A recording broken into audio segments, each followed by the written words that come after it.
کیا آپ جانتے ہیں تاریخ میں ایک ایسا ظالم بادشاہ بھی گزرا ہے جس نے صرف اس لیے ہزاروں لوگوں کو آگ میں جلا دیا کیونکہ وہ اللہ پر ایمان لے آئے تھے۔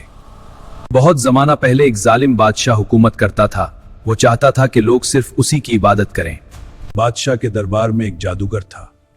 جب وہ بوڑھا ہو گیا تو اس نے بادشاہ سے کہا، مجھے ایک لڑکا دو تاکہ میں اسے جادو سکھا سکوں۔ جی استاد۔ ایک دن وہ لڑکا راستے میں ایک نیک راہب سے ملا جو اللہ کی عبادت میں مصروف تھا۔ وہ لڑکا اکثر اس راہب کے پاس بیٹھنے لگا اور اس سے اللہ اور سچائی کی باتیں سیکھنے لگا۔ ایک دن ایک خوفناک درندہ لوگوں کا راستہ روک کر بیٹھ گیا۔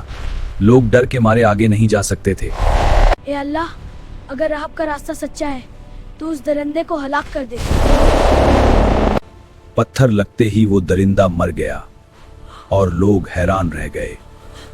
اللہ نے اس لڑکے کو خاص طاقت عطا کر دی۔ وہ اللہ کے حکم سے بیماروں کو شفا دینے لگا۔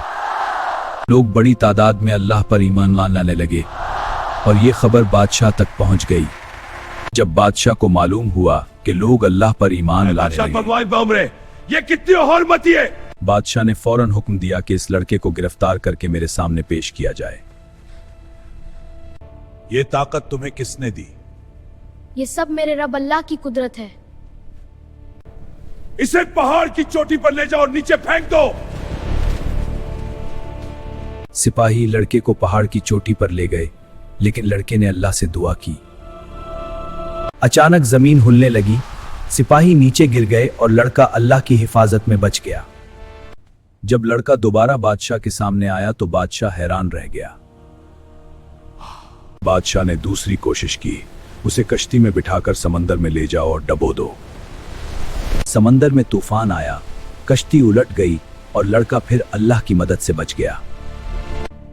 تم مجھے اس وقت تک نہیں مار سکتے جب تک میں تمہیں ایک طریقہ نہ بتاؤں۔ لڑکے نے کہا، سب لوگوں کو جمع کرو اور میرے سر پر تیر چلا کر کہو بسم اللہ رب الغلام۔ بادشاہ نے تیر چلایا اور کہا، بسم اللہ رب الغلام۔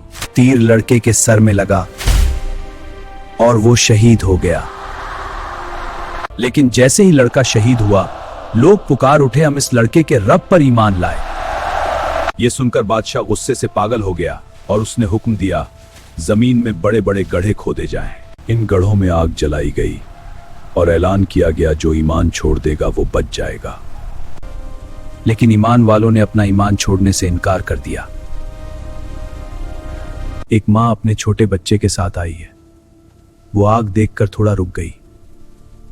اللہ نے بچے کو بولنے کی طاقت دی۔ اس نے کہا، آپ حق پر ہیں۔ ہاں بیٹا، میں صبر کروں گی۔